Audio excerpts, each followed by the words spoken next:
कक्षा 11वीं के प्यारे बच्चों, स्वागत है आप सभी का हमारे चैनल इंडियस OFT में, जहां पर मैं आपको सिखाता हूं क्लास 11 का अकाउंट, क्लास 12 का अकाउंट और आपका इकोनॉमिक्स भी, जो कि आपके कमेंट के माध्यम से बनता है। जितने ज़्यादा कमेंट्स आएंगे उतने ज़्यादा आपको वीडियो मिलते जाते हैं। आज हम पढ़ेंगे मूल्यह्रास का क्वेश्चन नंबर 6। इससे जस्ट पहले मैंने एक वीडियो बनाया था जहां पर मैंने 1 से लेकर के 5 तक के क्वेश्चन को सॉल्व कर दिया है। ठीक है, मुश्किल से 30 मिनट है उसके अंडर का वीडियो है, देख सकते हैं, नोट्स कर सकते हैं, क्योंकि जो मैं वीडियो बना रहा हूँ वो शुरू से बना रहा हूँ मेन टॉपिक का। इस चैप्टर से आपको 5 नंबर के प्रश्न मिलेंगे आपके वार्षिक परीक्षा में, तो इस चैप्टर को भूलिएगा नहीं।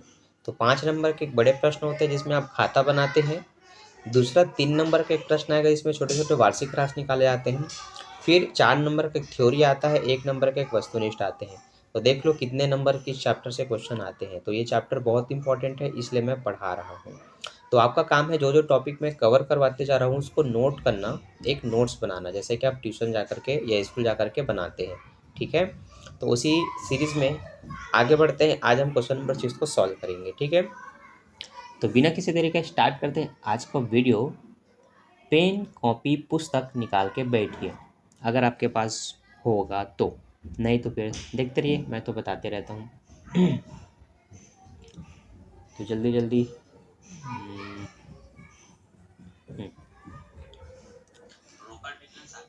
ठीक, स्टार्ट करते हैं। देखिए, क्वेश्चन नंबर 6 में बोला गया है, ए ने एक मशीन 1 जनवरी 2005 को 10,000 रुपये में क्रय किया, जो कि 3 वर्षों तक प्रयोग किया जा सकती है। इनका अनुमानित अवशेष मूल्य 1250 रुपये है, तो 3 वर्ष का मशीन खाता तैयार कीजिए।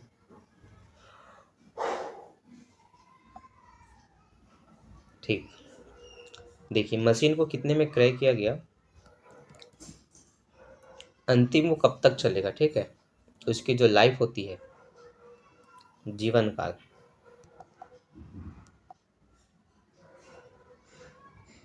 तो उसको उसमें घटा देना और शेष मूल्य का भाग कर देना। ठीक, यहाँ से आपको निकलेगा ह्रास। तो संपत्ति का लागत 10,000 रुपये का है, 3 साल तक उसको उपयोग किया जा सकता है, 1250 रुपये का उस पर।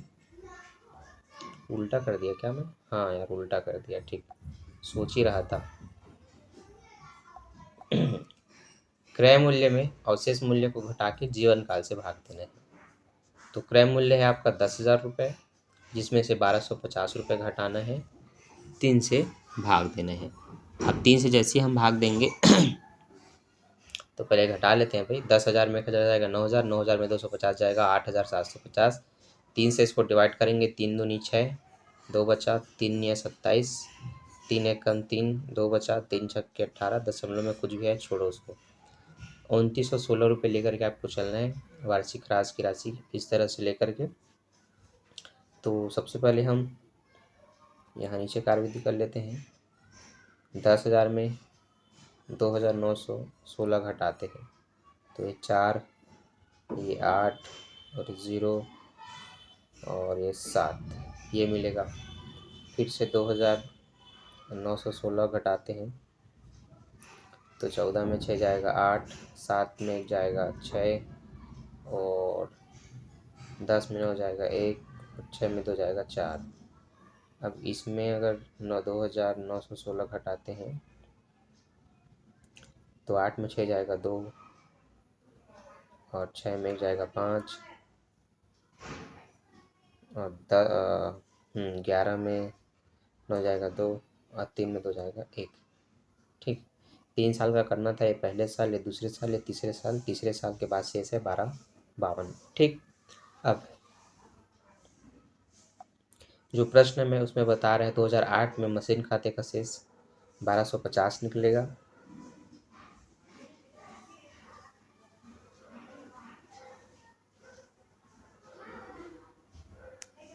नहीं, 1250 शेष नहीं है, 1250 तो इसका वार्षिक ह्रास है और अतिरिक्त ह्रास की राशि क्या है, 2,916 रुपये ये है। ठीक, यहाँ पर 1252 ही आएगा। यहाँ पर जो अंतिम खाते का शेष जो है ना, जो बिकेगा और शेष मूल्य, उसको यहाँ पर बताया गया। ठीक, तो इस तरह से आपको खाता तैयार करना है। अब खाता कैसे बनाना है वो भी बता दूँ। ये तो चलो कार्यविधि था, तो खाता चलो नीचे एक स्ट्रक्चर तैयार किया हूँ आपके लिए। इसको देखिए और सीखिए। मशीन खाते का प्रारूप इस तरह से होता है, जहाँ पर मशीन खाता का हेडिंग रहेगा दिनांक विवरण खाता पृष्ठ राशि, दिनांक विवरण खाता पृष्ठ राशि। ठीक है, हिंदी में बता रहा हूँ तो आपका काम है नोट करना। तो चलो जल्दी से पेन, स्केल, सीज ये सब निकालो और तुरंत कॉलम तैयार करो। दिनांक, पर्टिकुलर मतलब विवरण, खाता पृष्ठ राशि, दिनांक विवरण खाता पृष्ठ राशि। ठीक, जैसे आप ये तैयार कर लेते हैं, सबसे पहले आपको यहाँ नंबर 1 डाल करके लिखना है रोकड़ खाता से। कुछ बच्चे इंग्लिश मीडियम के होते हैं या प्रॉपर इंग्लिश में लिखते हैं, उनके लिए मैंने इंग्लिश में बता दिया है। ठीक, रोकड़ खाता से बोल करके मशीन की लागत को लिखना है, जो कि है 10,000 रुपये का। ठीक, कितने की मशीन खरीदी? 10,000 की। इस पर ह्रास कितना लगा? 2,916। ठीक है,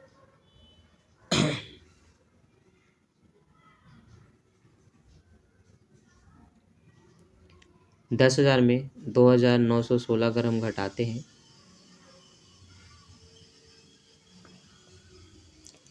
तो 7,084 मिलेगा। उस 7,084 को शेष ले गए करके हम लिखते हैं।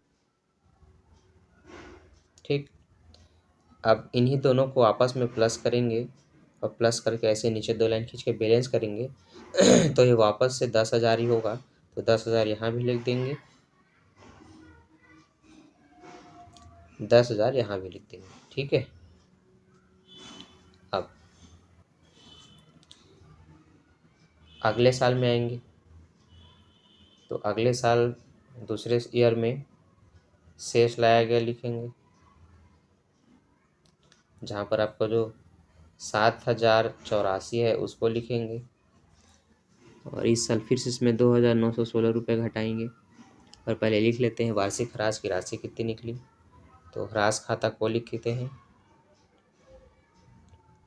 ठीक है, ह्रास खाता को वही 2,916 घटाने के बाद जो डिफरेंस आएगा उसको हम बोलेंगे शेष ले गए। शेष ले गए कितने बचेंगे? अब 7,084 में अगर 2,916 हटाएंगे तो 4,168 बचेगा। इसी को उसके साथ जोड़ेंगे तो वही 7,084 बचेगा। इस चीज़ को यहाँ भी लिख करके ऐसे बैलेंस कर लेंगे 7,084। ठीक, 2 साल का बन गया। तीसरे साल आएंगे, तीसरे साल हम लिखेंगे फिर से शेष लाया गया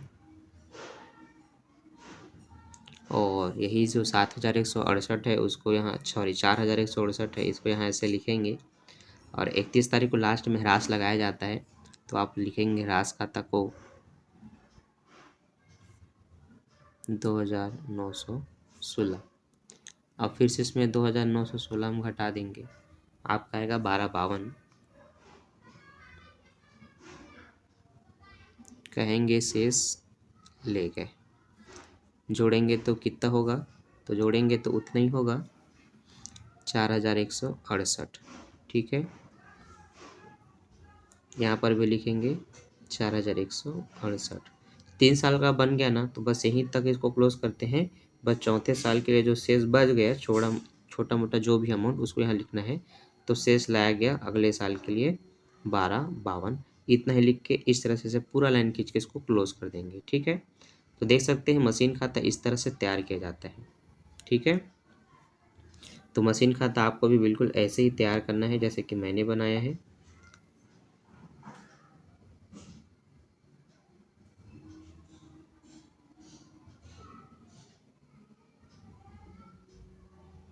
ठीक है बच्चों, आई होप अगर आपने वीडियो पहली बार देखा है तो आपने कुछ नया सीखा होगा। अब मैं आपको बताता हूँ क्वेश्चन नंबर 7। देखना ध्यान से, क्वेश्चन नंबर 7 कैसे सॉल्व होता है, क्या क्या इसमें बनाना है।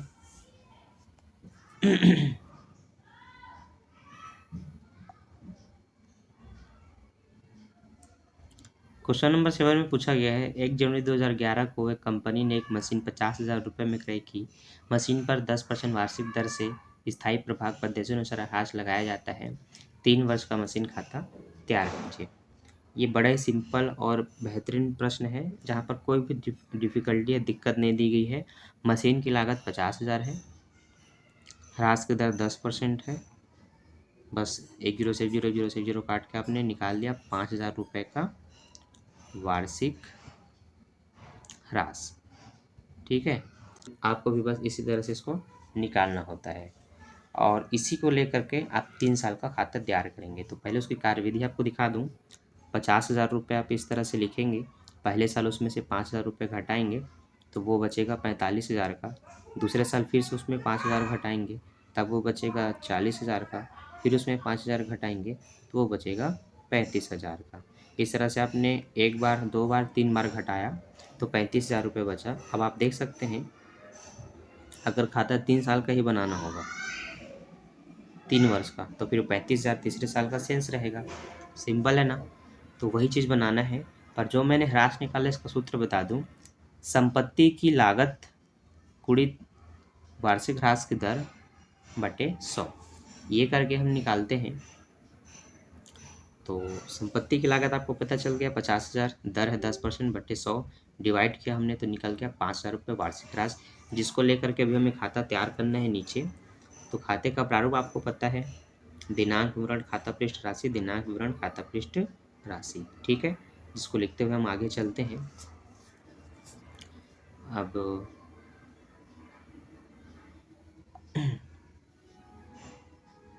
सॉरी, छोटा करना पड़ेगा, थोड़ा सा छोटा, थोड़ा और छोटा। ठीक,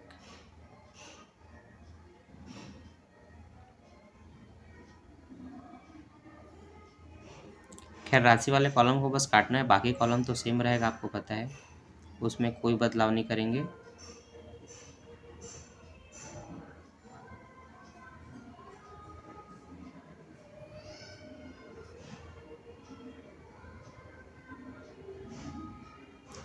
ठीक,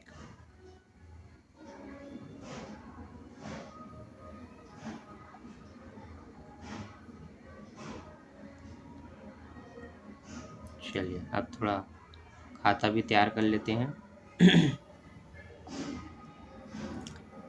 पहले साल मशीन की लागत लिखेंगे 50,000 रुपये इस तरह से, और उसका ह्रास की जो दर निकली वो निकली 5,000 रुपये।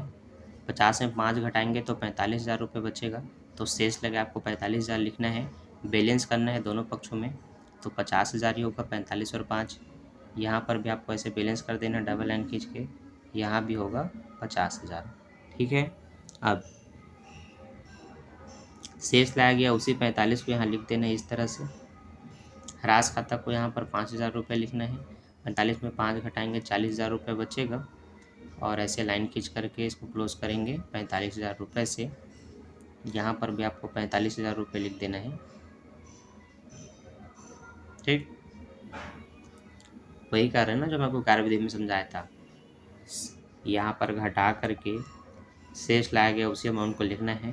वार्षिक ह्रास की राशि सेम रहती है हर साल, तो फिर से ह्रास खाता को बोल करके 5,000 रुपये को लिखना है, घटा देना है, बैलेंस जो आएगा उसको शेष लेकर बोलना है, अगले साल फिर ला करके उसको लिखना है। यहाँ पर आपको समय नहीं पता तो आप कोई भी सन 2010, 2011, 2012 ऐसे लिख के बना सकते हैं। ठीक है, मैं नहीं लिख रहा हूँ, आप लिख सकते हैं। 1 जनवरी लिख सकते हैं, 31 दिसंबर को ह्रास लिख सकते हैं, क्योंकि ह्रास की राशि साल के अंत में लगाई जाती है। ठीक, अभी क्वेश्चन हमें समय के साथ मिलेगा, जब उसको बनाएंगे तब हम और अच्छे से बनाएंगे। ठीक है, वैसे शायद इसमें समय दिए है 1 जनवरी 2011। ठीक, तो 11, 12, 13 ऐसे करके आप बनाएंगे। ठीक, तो चलो यहाँ पर अब मैं वार्षिक ह्रास शेष लाया गया लिख लेता हूँ 40,000 रुपये। 40 में फिर से 5,000 घटेगा, तो अब जो आपका आंसर है 35,000 रुपये वो आ जाएगा। 40,000 से यहाँ पर मैं क्लोज कर दूंगा इसको। ठीक, और अगले साल शेष लाया गया बोल करके उसको बता दूंगा कि 35,000 रुपये बचा, यही आपका बैलेंस है। ठीक, बस हो गया, क्लियर है, सीखा आपने।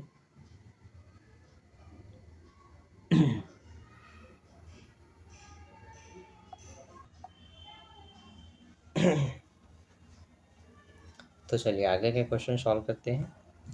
क्वेश्चन नंबर 7 कंप्लीट हो गया। अब क्वेश्चन नंबर 8 को समझेंगे। तो उसमें लिखा है एक मशीन 60,000 रुपये में 1 जनवरी 2012 को क्रय की गई थी। इसकी कीमत 3 वर्ष बाद क्या होगी यदि इस पर स्थायी प्रभाग पद्धति से ह्रास काटा जाए और ह्रास की दर 10% वार्षिक हो। तो मशीन खाता बनाइए। ठीक है, इसकी कीमत 3 वर्ष बाद क्या होगी ये पूछा, मतलब 3 साल का एक खाता पूछ रहा है जो अभी 60,000 का है। 10% की दर से इस पर ह्रास लगाया जाता है। ठीक है, तो कार्यविधि सिंपल से आपको फार्मूला पता चल गया। मशीन की लागत गुणित दर जो कि 10 है बटे 100। एक जीरो से एक जीरो से एक जीरो काटेंगे मतलब वही 6,000 रुपये बचेगा। इसका एक जीरो कटा और इसका एक जीरो जीरो कटा तो 60,000 का एक जीरो घटेगा तो वो 6,000 रुपये बचता है। अब 60,000 में से 6,000 रुपये घटा देंगे तो 54,000 बचेगा। इस 54,000 में से फिर से 6,000 रुपये घटा देंगे तो आपका 48,000 रुपये बचेगा। इस 48,000 में से फिर से 6,000 रुपये घटा देंगे तो 42,000 रुपये बचेगा। 3 साल घट गया क्या? हाँ, 3 साल का घट गया। पहले साल वो 60,000 का था, फिर वो 54 हुआ, 54 में 6,000 घटा तो 48 का हुआ। 3 साल तक कटने के बाद अब वो 42,000 का है। ठीक, ये आंसर आप चेक कर सकते हो। 42, अरे 40 कैसे हुआ? कुछ तो गड़बड़ है तय।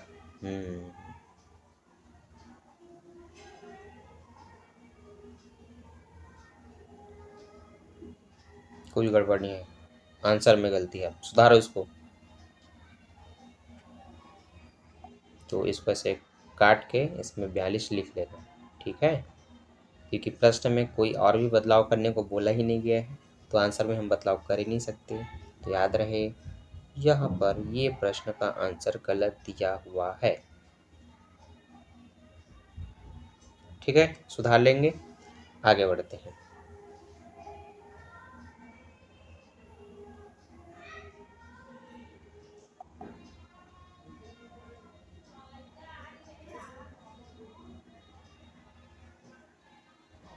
ठीक, तो मशीन खाते का प्रारूप आपके सामने है, जहाँ पर सन दिया गया इसमें 2012। तो ऐसे आप 2012 लिख देंगे। 1 जनवरी, 31 तारीख को ह्रास लगाते हैं तो 31 दिसंबर ऐसे आप लिख सकते हैं। 31 दिसंबर, 31 मार्च।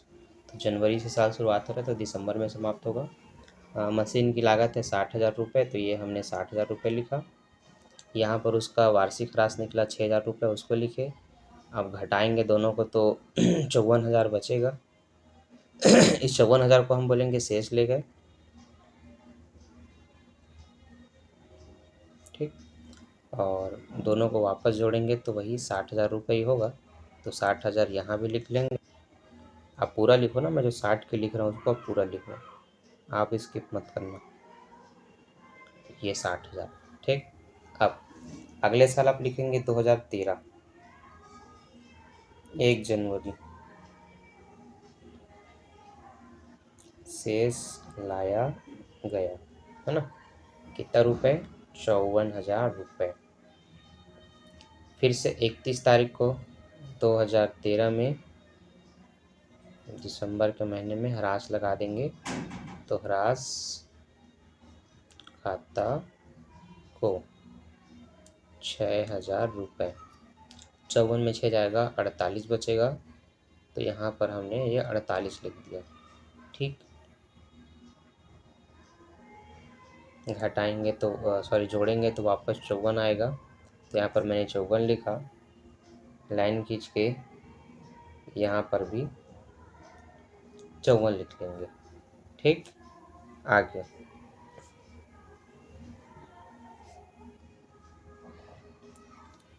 2 सालों का कंप्लीट हुआ है, आगे आएंगे हम तीसरे साल में। तो जो 48 बचा उसको हम लिख लेते हैं कि शेष ले गए, ये ऐसे। ठीक, गलती हो जा रहा था लिखने में बार बार। अब आएंगे 2013 के बाद 2014। 2014 में 1 जनवरी को शेष लाया गया 48,000 रुपये। 31 तारीख 2014 को ह्रास लगाया जाएगा, तो आप लिखेंगे ह्रास खाता को 6,000 रुपये, और पता है दोनों को घटाएंगे 48 में 6,000 रुपये को, तो 42,000 बचेगा। तो 42,000 रुपये वही है जो ह्रास घट करके आया है। अब यहाँ पर नीचे में बैलेंस कर देते हैं, तो 42 और 6 48,000 ही होगा। यहाँ पर भी 48,000 रुपये लिख करके तो क्लोज कर सकते हैं। ठीक, 3 साल का बन गया, तो अगले साल का सिर्फ शेष दिखाना होता है जनवरी के महीने में। तो शेष लाया गया 42,000 रुपये, बस लिख देंगे, ख़त्म। खाता यहीं से लाइन खींच के क्लोज कर देंगे। ठीक, समझ में आया? तो इस तरह से आपका बना, और आंसर तो आप पहले से ही देख चुके हैं कि क्या आएगा।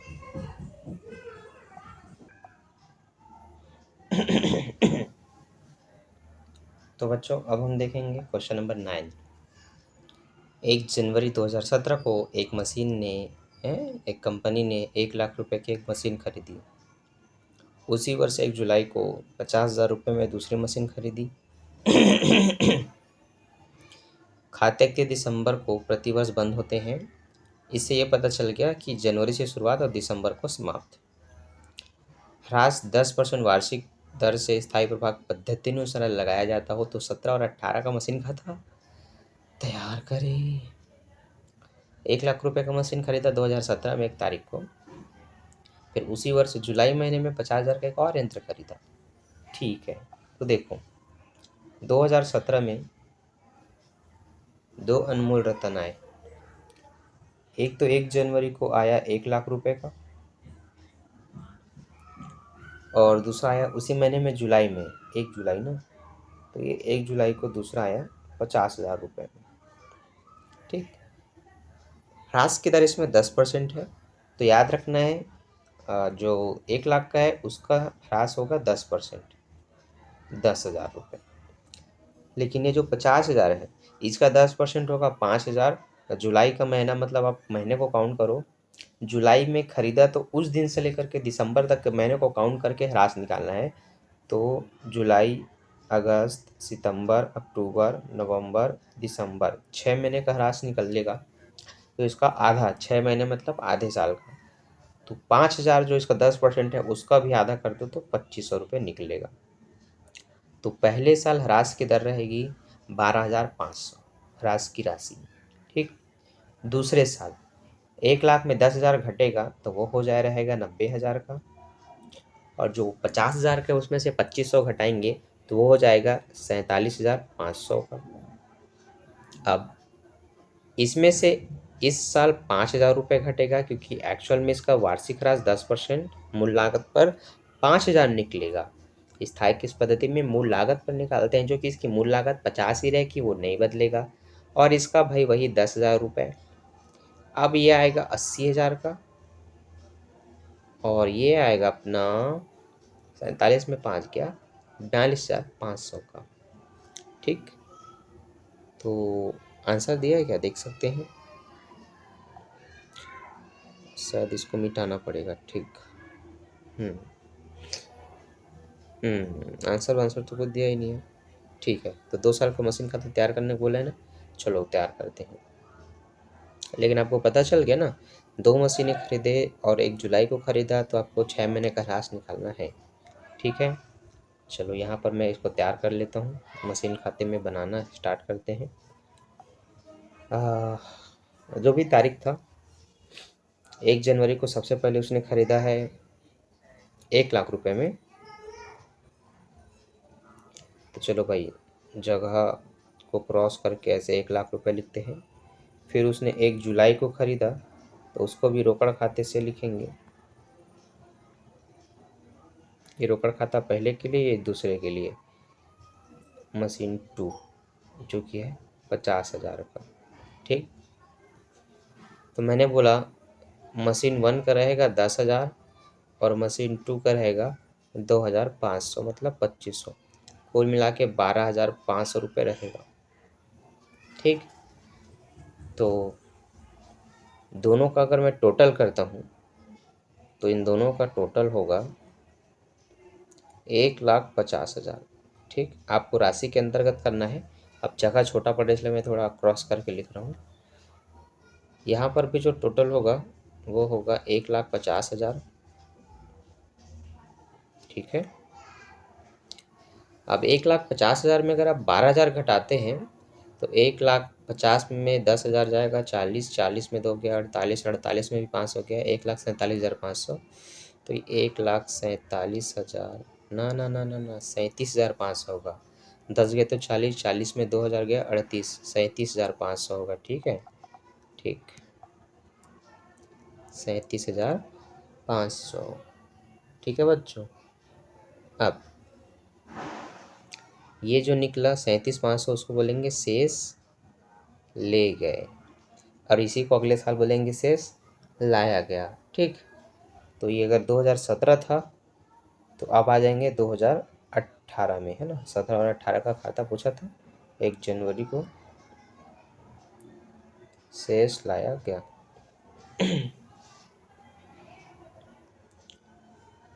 तो शेष लाया गया हम बताएंगे कि जो मशीन 1 है अब वो 90,000 का हो चुका है, और जो मशीन 2 है वो 48,500 का हो चुका है। ठीक, टोटल होगा 1,37,500। यहाँ पर हम 31 तारीख को ह्रास लगाएंगे, तो लिखेंगे पूरा ह्रास खाते को। अब लगेगा 15,000 रुपये। क्यों लगेगा?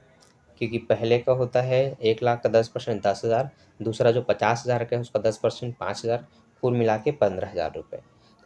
ठीक है, तो 37,000 में 5,000 घटाएंगे, 37 में 5 घटाएंगे तो 32,000, और 10,000 घटाएंगे तो फिर ये 25,000 हो जाएगा। तो 1,25,500।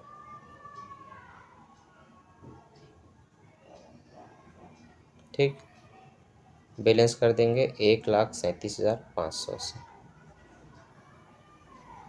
बस हो गया। 2 साल का खाता बन गया। अगले साल का सिर्फ शेष आप बता सकते हैं कि 2019 में आप मशीन कितने कितने के बचे, तो बस शेष लाया गया बोल के ऐसे लिखो, हिंदी में बता दो मशीन 1 मशीन 2 कितने का है।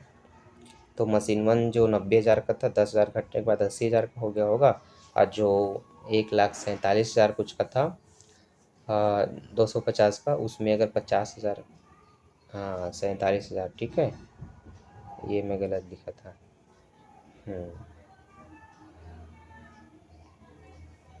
यहाँ भी गलती थोड़ी किया हूँ मैं, नहीं इधर तो गलती नहीं हुआ है। ठीक, राशि लिखने में बस गलती हुआ था। तो जो 1,47,500 का है उसमें से 5,000 गया तो वो 1,42,500 हो गया।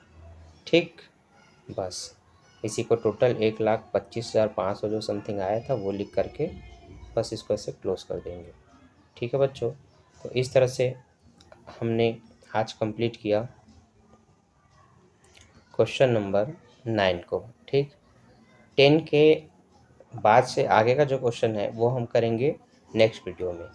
आज के लिए बस इतना ही, क्योंकि ज़्यादा पढ़ने से बच्चे बोर हो जाते हैं, और मैं नहीं चाहता कि आप बोर हो। हमेशा पढ़ो तो हैप्पी होकर के पढ़ो, मज़ा आना चाहिए। ठीक है, तो टाइम कम दो लेकिन सीखो ज़्यादा। ठीक है, टाइम कम दो पर सीखो ज़्यादा। अब मैंने अपना काम कर दिया, आपको अपना काम करना है। इन सारे प्रश्नों को अगर आपने रफ कार्य किया होगा तो फेयर कॉपी में उतारिए। ठीक है, या नहीं भी होगा तो अब ट्यूशन, आप समझिए कि मैं आपको ट्यूशन पढ़ा रहा हूँ, आप फेयर कॉपी बनाइए मेरे लिए। ठीक है, तो मिलता हूँ नेक्स्ट वीडियो में नेक्स्ट टॉपिक के साथ। अभी के लिए bye, thanks for watching, bye bye.